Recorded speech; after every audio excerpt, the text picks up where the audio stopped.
Just how far would you go for ultimate power? That is the question, if we're honest, we've all wondered. But some of us have taken the question to a next level. Just ask Olivia Voldaren, whose torrid story of power, manipulation, and coercion has been spotlighted in the New York Times bestseller, Ambitious Blood, the real story of the Voldaren Markovs, written by Geralt Markov. We asked the author, Geralt Markov, Witcher and second cousin to Sorin Markov, who wrote the foreword, to discuss what their inspiration was behind writing such an unflinching, uncensored tell-all book. Because Olivia Voldaren is a bitch. Also, the advance money was really good. It's safe to say the book does not see Olivia with kind eyes. Take, for instance, this passage. She is as devious as she is evil, and she is one of the evilest women that Innistrad has ever known. Her mind is a literal hellscape, and she delights in new ways of torturing anyone she can, simply because she enjoys it. The day she was born, Innistrad wept, and it will continue to do so until her long overdue demise. Sorin Markov, noted planeswalker and Olivia's stepson, could not agree more. She is a sadist and a psychotic. One of her favorite pastimes is mortally wounding clergymen in hopes to see them lose their faith before they bleed to death. Only after that does she happen to feed on them. Also, she likes killing all but one of an entire family and then defaces the deceased portraits with their own blood in front of the newly turned vampire. And don't forget the Court of the Vampire King. The Court of the Vampire King is an event which Olivia holds annually, in which a kidnapped human is taken to Castle Voldaren, where they are dubbed King or Queen of the Vampires, and are told that they will have every wish of theirs granted except one. They cannot resign. The next 3 days are spent lavishing the human with everything they could want, easing them into a belief that they will not be hurt. Then, at the end of the 3rd day, the king or queen is dethroned and is attacked by hordes of vampires who just a few minutes ago were their servants. Let's imagine for a second Olivia Voldaren were a man, which, for the record, won't be the first time that has happened. If a younger man came into a politically powerful yet feeble old noblewoman's castle, roused her from her sleep, drugged her, and quickly married her despite all evidence pointing to her senility, do you think that would fly? I don't. Do you think they're even intimate? Don't be disgusting, Geralt. Grow up, Sorin. I am a grown-up. But I doubt it. Grandfather's political power is the only thing she's interested in. Plus, he can't, no. What? Rise from his coffin? He can rise from his coffin. I was speaking of tumescence. You are a depraved bastard! I'm going to be sick! Drama queen. Plus, word on the street is that she has a thing going for Anya Falconwrath. Poor Anya. Never have I been more glad to be a homosexual. I agree, cousin. We are blessed in that aspect.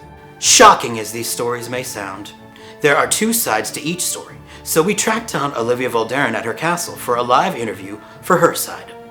First off, those gays need to get their story straight.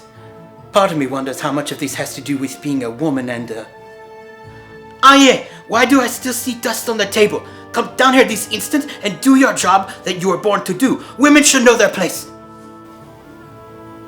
What was I saying? Oh yes. I face misogyny every day of my life, but I don't let it stop my plans. I have a sense of purpose that cannot be dissuaded. I'm not interested in whatever those bitchy queens had to say about me. Let's move on to the more important topics such as, what did those bitchy queens say about me?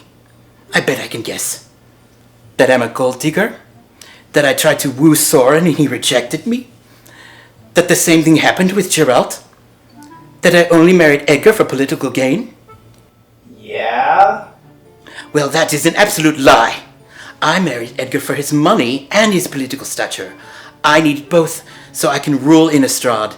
Then, if Edgar were to be killed by, say, I don't know, a terrible fall down the stairs after someone beheading him, then I would accept with a somber role as his widow, which would only give me sympathy, which would also leave me in dire need of support from my very close girlfriends Anya Falconrath and Enrica Domnathi. In my life, I found that women can offer so much more than men can, especially when it comes to more intimate situations. Of course, there are exceptions to that, but let's be honest, women know how to handle each other better than most men. Anyway, I have to get going. Tonight we have to pick the ruler for the Court of the Vampire King. It's an annual charity we do for the humans of Innistrad, which is hosted at my castle. Would someone who is a sadist and a psychopath and a known liar do something so selfless? Of course not. In fact, this year's King of the Vampires is a clergyman of Abyssinian Church. If that is evil, well then, call me the evilest vampire in the history of Innistrad. By the way, I'm going to need to take that recording tape from you. Did you think I would incriminate myself so easily? Hand me the recording tape and I promise I'll make your death relatively swift. There's no tape. This is a live broadcast. Right. A live broadcast, a live recording that doesn't require tape. No such thing exists. That's how it's done now. So everything I just said is... Yes.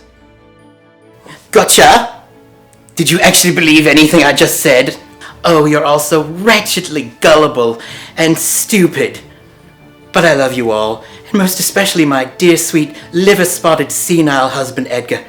I can't wait until tonight when it's time to sponge bathe him. It's something I look forward to each and every night. Well, I really must be going. Ta-ta, citizens of Innistrad. I promise to take care of each and every one of you, and I never break a promise. That concludes an enlightening interview with Olivia Voldaren, and if you want to be enlightened, you can still pick up Ambitious Blood by Geralt Markov, with a foreword by Sorin Markov, available wherever books are sold. Thank you.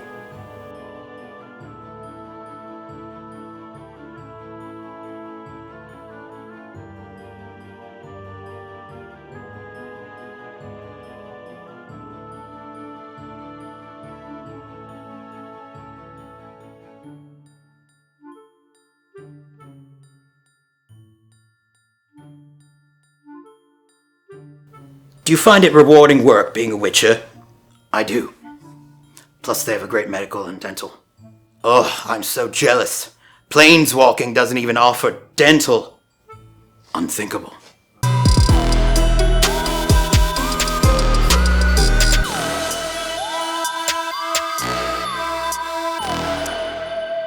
Bye-bye!